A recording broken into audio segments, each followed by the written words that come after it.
প্রচন্ড শীতের রাত, উনি সফরে বেরিয়েছেন হাদিস কালেকশনের জন্য। উনি মাগরিবের নামাজ, এশারের নামাজ পড়ে একটা মসজিদে শুয়ে পড়লেন, আর শুয়ে শুয়ে হাদিস পড়তেছেন, আর মনে মনে ভাবলেন রাতটা মসজিদে কাটায় দিই। কিন্তু দারোয়ান এসে বলে মসজিদে থাকতে পারবেন না, ওঠেন। উনি যে আহমদ ইবনে হাম্বল এটা চিনে নাই, কাঁথা গুছিয়ে হাদিসের কিতাব নিয়ে কাঁধের মধ্যে ব্যাগ নিয়ে মসজিদ থেকে বেরোয় গেলেন। কি আর করবেন, প্রচন্ড শীত, আর কাঁপতেছেন বুড়ো মানুষ। পথিমধ্যে দেখলেন বাজার একজন খাব্বাজ, শাবুন খাব্বাজ, যুবক রুটি বিক্রেতা। সে রুটি বিক্রি করে। সে যে সালাম দিল, আসসালামু আলাইকুম। আহমদ ইবনে হাম্বল বলে, যুবক আমার যাওয়ার জায়গা নেই, সফরে বেরিয়েছি, খুব শীতে কষ্ট পাচ্ছি, রাতে যদি তোমার এই চুলা থেকে একটু আগুন পোহাই কোনো সমস্যা?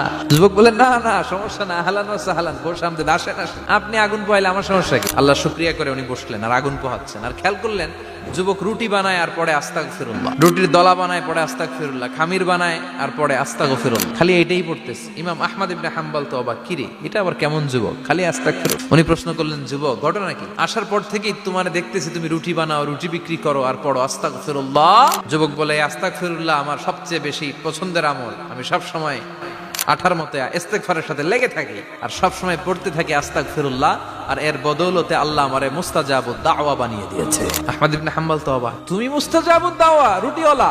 আমি এত বছর হাদিস পড়াই, আমিও তো মুস্তাজাবুদ দাওয়া না, তুমি দোয়া করলে সব কবুল হয়ে যায়? যুবক বলে, না আনা মুস্তাজাবুদ দাওয়া, আমি আমার জীবনে যত দোয়া করেছি কবুল করে নিয়েছে কে? সব দোয়া কবুল করে নিয়েছে আল্লাহ, একটা দোয়া ছাড়া। কি সেই দোয়া? যুবক এবার বলতে শুরু করলো, আমার জীবনে যে দোয়াটা আল্লাহ কবুল করে নাই সেটা হচ্ছে আমি আল্লাহর কাছে অনেক চেয়েছি, অনেক দোয়া করেছি যে আল্লাহ, শুনেছি এই জামানার সবচেয়ে বড় মুহাদ্দিস, তার নাম নাকি ইমাম আহমদ ইবনে হাম্বল। আল্লাহ তোমার কাছে আমার চাওয়া, আমি যেন এই ইমাম আহমদ ইবনে হাম্বলরে দেখে মরতে পারি।